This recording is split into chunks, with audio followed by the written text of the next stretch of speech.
Hello, in front of me I've got NUKI 3. In this video I'll show you how to set up the device.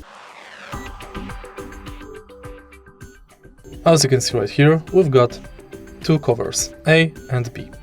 Use the cover A if the distance from keyhole to doors is between 3 and 30 mm. Use the B if it's less than 3 mm. Firstly, attach it to the doors. Use holes to screw it in. Insert the key to the key fob. And now set it up like this. Once it's pressed, if you're using a cover, use the tool to tighten these screws. And that's basically it.